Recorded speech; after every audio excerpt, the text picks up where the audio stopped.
We have a lot to be grateful for. We do. All of us. So We do.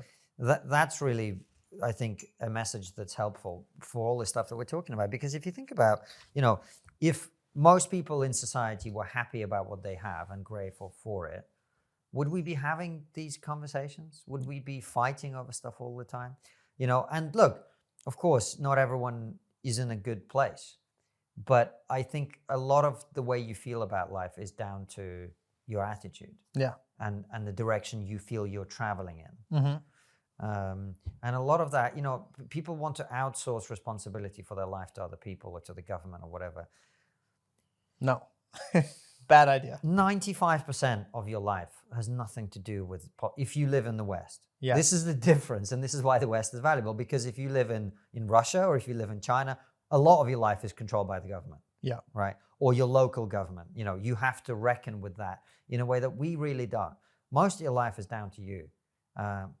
That's right. And if you change the attitude or you adjust the attitude that you have, you can change how happy you are. And you will create more things in the world that are of value to other people, and that will change how happy you are. So, yeah, in my opinion, if you look at somebody and you go, this person's deeply miserable, that's probably not a great person to emulate. That's not a great person whose life philosophy you should be listening to. So if there's someone who's going around angrily telling you that you're a victim because of the color of your skin, there's probably other people with the same skin color that are telling you you have the biggest opportunity in the history of the people with your skin color ever. And maybe you might want to listen to them. You know? And then try both of those approaches on and work out which one of them is real, because or which one produces the outcomes that you want. Exactly. And that's the thing I think people often forget is the worst thing you can tell people who are victims is that they're victims. Right, 100%. It's cruel. What you ought to be telling them is, look, I recognize you have a difficult lot in life, and there are people who have way easier lives than I've had, and there are people who've had way worse lives than I've had. Mm-hmm. And within those two groups, there are people who've done way better than me and people who've done way worse than me in both of those groups. There are people who had everything on a plate, and because of that, they're sad and miserable and take drugs every day, and I'm just really fundamentally unhappy and broken and sad and lost and depressed. And there are people who were born with no arms and legs, who are way more successful, who've made more money, who are happier than I am. And that's all you need to know about life, right? That's the choice before you. And you pick your way. And being a victim is fucking great, by the way. People love it. It's not great. It is great. Oh, it's great. That's why people want to be victims, because it feels so good, because nothing's your responsibility. Nothing's your fault. I don't think... I understand the point you're making. Of yeah. course. I understand. People love being victims because there's something in it. There is something in it. Ultimately, as we will agree, it's counterproductive, though. It does not. But it's the same with fentanyl. It feels great for a bit, doesn't it? Yeah. I imagine. I don't know. Right? I don't know. So you alleviate the pain that you have deep inside by taking something that gives you a short-term burst of pleasure. And that's what victimhood is. It gives you a sense that nothing's your fault. You are where you are because of the circumstances of your life. And in the immediate moment, that feels good, but it's not making you good overall. It's not making you healthy overall. It's not giving you what you want overall. There's your fellow countryman with the jawline, Chris Williamson. Mm-hmm. He had Alex Hormozi on, I don't know, recently. Yeah, I listened to it on my way up to Oxford. And then, this is hilarious, I was walking around Magdalen College in Oxford listening to this very silly but awesome techno remix of David Goggins saying, "Who's going to carry the boats?" And it was just like the dichotomy of this beautiful pasture of animals, and then Goggins yelling, "Who's going to carry the boats?" in the background. Anyway, I'm listening to this Williamson or Mosey interview, and it's like, I think it was Chris quoting Hormozi back to him, but he's like, there's somebody who had less and did more. Or somebody who had less and did better. There's always going to be somebody who had it worse and did it better. Mm-hmm. So it's like, you are where you are. You have the advantages or disadvantages that you have. Where are you going to go from there? And you only have one life, man. This is what, I'm present to that in the way that I probably wasn't at your age. Well, definitely wasn't at your age, because I was so busy trying to survive and whatever. But you only have one life. So you can sit there and be a victim if you want. You can sit there and feel that you've been taken advantage of and oppressed and whatever. What? Yeah, see where it gets you. Where is that going to get you? It's not going to get you anywhere. And the fact is, your life will end much sooner than you probably think about. And when that happens, nothing happens.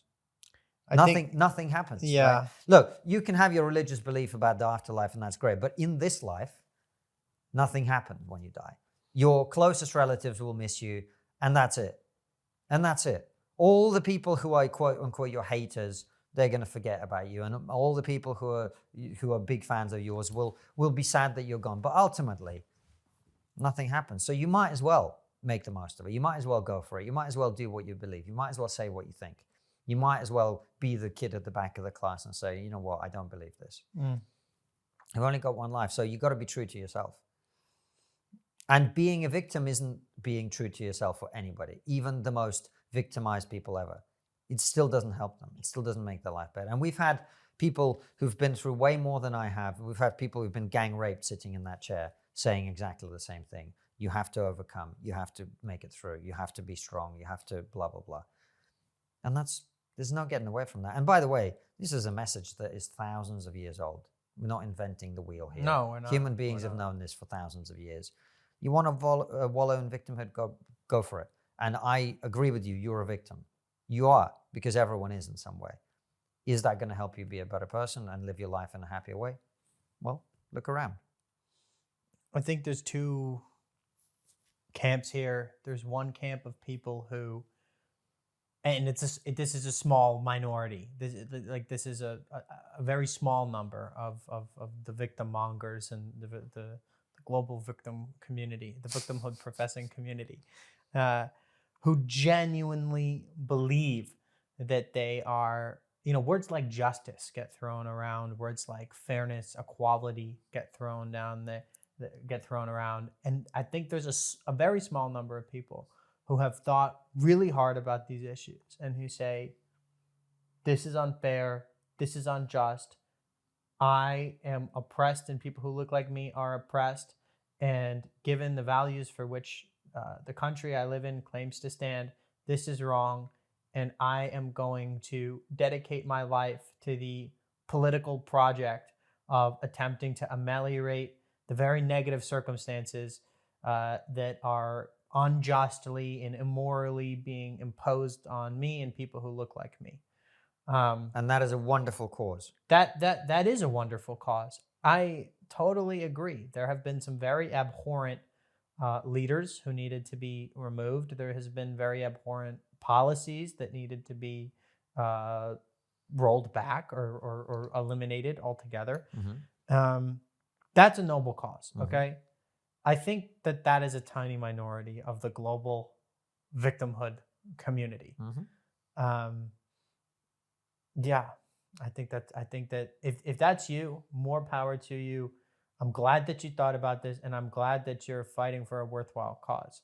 But to tell a teenage black kid in Chicago or New York or wherever he is, Baltimore, wherever he is, that no matter how hard you try, no matter how successful you are in school and whatever, no matter how much you apply yourself, you will never succeed because the system is stacked against you. So it's not even worth giving it a shot, because despite your best efforts, the white man, America, the system, the man, whatever it is always going to cut your legs out from under you. So don't even play at that game. Don't even attempt to do your best.